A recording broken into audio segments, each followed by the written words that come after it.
नमस्कार, मैं हूं पुण्य प्रसून वाजपेयी।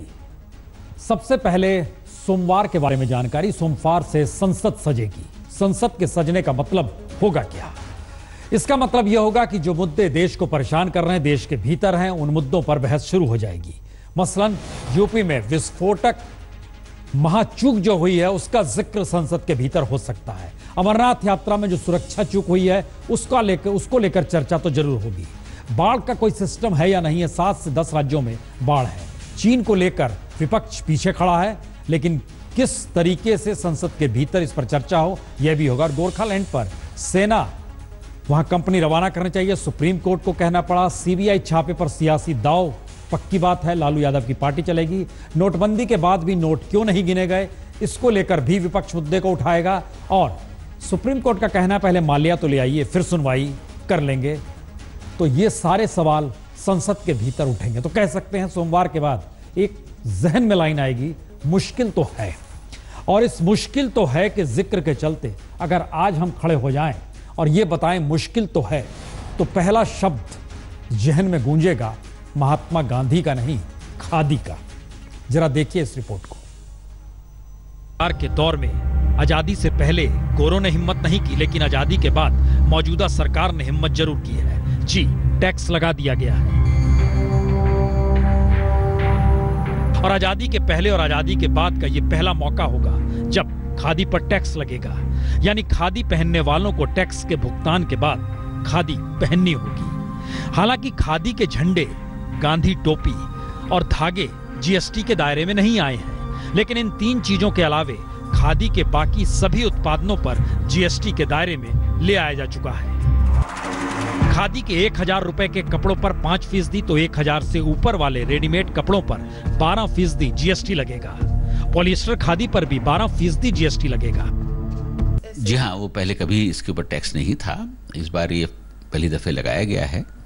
और काफ़ी खादी की संस्थाओं ने जो है रिप्रेजेंटेशंस किए हैं, और हम लोग जो हैं अपने मंत्रालय को अप्रोच किया है हम लोगों ने कि इसको जो है इसके ऊपर विचार करें कि क्या ये एग्जेम्प्ट हो सकता है या नहीं। और संयोग ऐसा है कि पिछले दिनों जब खादी ग्राम उद्योग के कैलेंडर पर प्रधानमंत्री की तस्वीर चरखा काटते हुए छपी, तो देश में इस बात को लेकर खासा हंगामा भी हुआ कि महात्मा गांधी तो खादी को संघर्ष और सत्याग्रह से जोड़ते रहे, लेकिन अब खादी को बाजार से जोड़ा जा रहा है, या कहें बाजार में झोंका जा रहा है। तो मौजूदा सरकार के कई मंत्री खुले तौर पर यह बोलने से नहीं चूके कि खादी के आधुनिक ब्रांड एम्बेसडर तो प्रधानमंत्री ही हैं।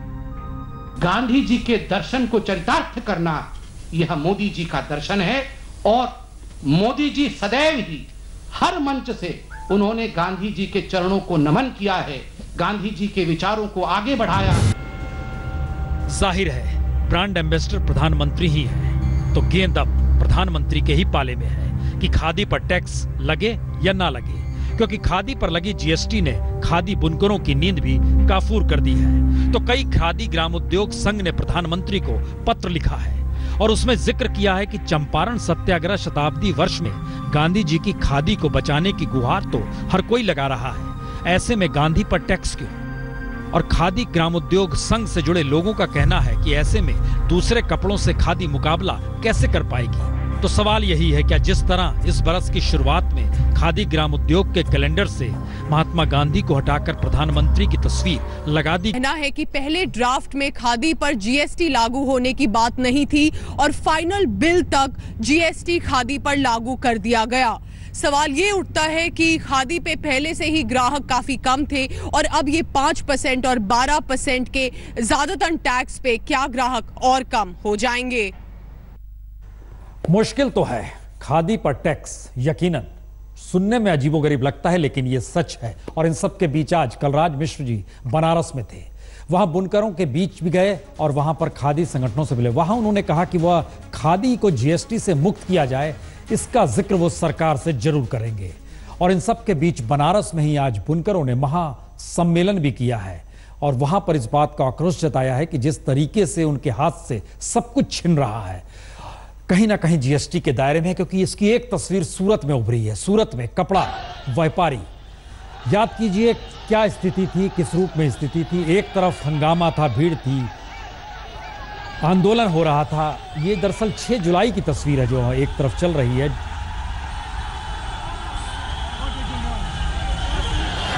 तो ये वहां पर जब आंदोलन छिड़ा था तो वो हजारों हजार की तादाद में लोग वहां पर पहुंचे थे, और दूसरी तरफ आज की तारीख में वहां सन्नाटा है। तो कितना बड़ा नुकसान, क्या स्थिति है, ये सारी परिस्थितियों के बीच हर कोई यही कह रहा है मुश्किल तो है। तो मुश्किल सिर्फ इतनी बार है, यकीनन नहीं। संपूर्ण क्रांति का जिक्र जेपी ने किया था, उसके बाद उन्होंने भी याद किया था चंपारण सत्याग्रह। चंपारण सत्याग्रह 100 बरस हो रहे हैं। खादी का जिक्र हमने कर दिया, अब किसानों पे आइए। किसान जी, मुख्यमंत्री कहते हैं मैं भी तो किसान हूं, तो उन्हीं के राज्य में आज लिए चलते हैं आपको दिखाने बताने बीते 1 महीने का सच क्या है। यह मध्य प्रदेश है।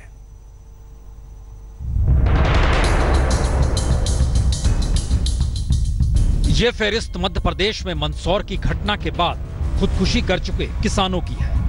कर्ज में डूबे किसानों की खुदकुशी का सिलसिला लगातार जारी है और तमाम दावों के बीच सरकार कुछ भी कर पाने में नाकाम है। और बीते 24 घंटों में इस लिस्ट में एक नाम और जुड़ गया, राजगढ़ के बरखेड़ा गांव के मोतीलाल राठौड़ का। मोतीलाल ने खेत में बने कुएं के पास खुद को फांसी लगा ली, और इससे एक दिन पहले ही 55 बरस के ताके सिंह ने खुदकुशी कर ली। उनके पास 5 एकड़ खेत, साझे में 12 एकड़ जमीन पर खेती भी करते थे। करीब 6 लाख रुपए का कर्ज था, लेकिन ताके सिंह कर्ज चुका नहीं पा रहे थे। ब्याज बढ़ता जा रहा था। नतीजतन 4 जुलाई को उसने घर में कीटनाशक पी लिया। घर वाले अस्पताल ले गए और कल ही निधन हो गया। मिर्ची की फसल खराब हो गई, 2 बार लगाई, पानी गिर नहीं रहा, पानी थोड़ा बहुत गिरता है और टेंशन में कर जाता। दोनों बार की फसल खराब हो गई। 10-12 एकड़ में मिर्ची लगाई हुई थी, वो जल गए। टेंशन में घर आके, घर कोई नहीं, सब खेत में गए हुए थे और बच्चे मजदूरी करते हैं, वो भी गए थे। तो ये उसी मध्य प्रदेश का हाल है जिसके मुखिया खुद को किसान कहने से नहीं चूकते। सवाल है, जब मध्य प्रदेश की समूची इकोनॉमी खेती पर टिकी है, 80% परिवार खेती पर टिके हैं, राज्य के सीएम अपनी पहचान भी खेती और किसानों से जोड़कर बुनते हैं, तो उनके अपने गृह जिले सीहोर में ही जब खुदकुशी का दौर जारी है तो फिर जिम्मेदार है कौन? किसानों की आवाज पिछले 1.5 महीने से, जब से मंदसौर की घटना घटी है, तब से हम दिन प्रतिदिन उठा रहे हैं। और किसानों को न्याय दिलवाना, ऐसे पीड़ित परिवारों को न्याय दिलवाना, ये मानता हूं मैं कि ये हमारा दायित्व नहीं, लेकिन ये हमारा धर्म बनता है। और इनकी लड़ाई हम लोग लड़ेंगे जब तक इनको हम न्याय दिलवाएं। दरअसल खुदकुशी कर चुके इन किसानों की यह फहरिस्त मंदसौर आंदोलन के बाद की है, और अजीब विडंबना है, खुदकुशी करने वालों में 20 बरस से 75 बरस के किसान तक शामिल हैं। और याद कीजिए, मंदसौर की घटना के बाद जब शिवराज सिंह चौहान उपवास पर बैठे तो किसानों के हक में कुछ इस तरीके से बोले थे। मैं ये पूरे विश्वास के साथ कहता हूं कि मध्य प्रदेश में जितने किसान के कल्याण के काम हुए 50 सालों में पहले कभी नहीं हुए। लेकिन राज्य के मुखिया के कहने का असर तो यही हुआ कि ऐसा कोई दिन नहीं रहा जब किसान ने खुदकुशी नहीं की।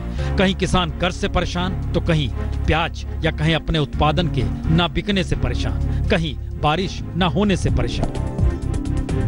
हमने फसल की बोनी कर दी है, हमारी फसल नष्ट होने की कगार पे है, इसलिए हम जो है इंद्र देवता को मनाने के लिए 10-12 गांव के लोग आए हैं। और ये हाल तब जब मध्य प्रदेश कृषि प्रधान राज्य का तमगा लिए हुए है। 2010 से 15 के बीच मध्य प्रदेश में कृषि विकास दर भी 13.9 से ज्यादा रही। और दिलचस्प यह भी है कि कृषि विकास दर का डंका पीट कर केंद्र सरकार कृषि क्षेत्र में कुछ कर गुजरने के अपने दावे को मजबूत बनाती आई है, मध्य प्रदेश का उदाहरण देती आई है। लेकिन बीते 1 महीने में 50 किसानों की खुदकुशी की यह सूची किसी की आंखों के सामने से अगर गुजर जाए और उस पर यह तस्वीर अगर चस्पा हो जाए कि बैल की जगह बेटियां हल जोतने को मजबूर हैं, तो बहुत सारी स्थितियां, बहुत सारे सवाल खुद ब खुद सवाल ही करते हैं। जवाब कौन देगा, कोई नहीं जानता।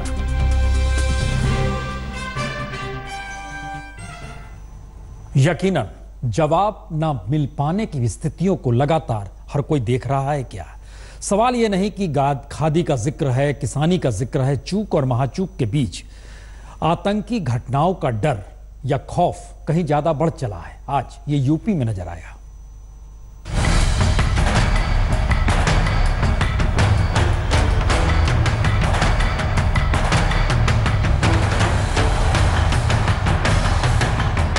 एक तरफ चूक तो दूसरी तरफ महाचूक। जी, हफ्ते भर के भीतर दो तरह की चूक ने जतला दिया कि दहशतगर्दों के हौसले बुलंद हैं, या कहें सुरक्षा व्यवस्था चाक चौबंद नहीं है। हालांकि यूपी विधानसभा में कोई हादसा नहीं हुआ, लेकिन 150 ग्राम का जो PETN एक्सप्लोसिव मिलने की पुष्टि हुई, उससे तो साफ है हादसा होता तो बड़ा होता। अमरनाथ में आतंकी हमले से भी बड़ा। वहां 7 यात्रियों को जान गंवानी पड़ी चूक की वजह से। यहाँ कितनों की जान जाती किसी को नहीं पता। जाहिर है दो बड़ी सुरक्षा चूक अहम सवाल खड़े कर रही है। क्या आतंकवादी उन स्थानों को निशाना बनाकर सरकार को खुली चुनौती दे रहे हैं जिनके बारे में सरकार का दावा है कि वह सुरक्षा के अभेद किले में है, या फिर सरकार की सुरक्षा व्यवस्था में ही इतनी खामियां हैं कि दहशतगर्दों या शरारती तत्वों को कुछ खास करने की जरूरत ही नहीं। क्योंकि यूपी विधानसभा में विस्फोटक मिलने के बाद सीएम यूपी विधानसभा में खतरनाक PETN जैसे एक्सप्लोसिव को लाया कौन, इसकी भी सरकार को अभी तक भनक नहीं। उसे पकड़ना तो दूर की कौड़ी। तो क्या यूपी विधानसभा की सुरक्षा अभी तक भगवान भरोसे थी? यह सवाल इसलिए है क्योंकि यूपी विधानसभा की सुरक्षा में 2 additional SP, 7 deputy SP, 69 sub inspector, 7 महिला सब इंस्पेक्टर, 294 सिपाही और PSC की 5 कंपनियां तैनात रहती है। बावजूद इसके विस्फोटक अंदर पहुंच गया।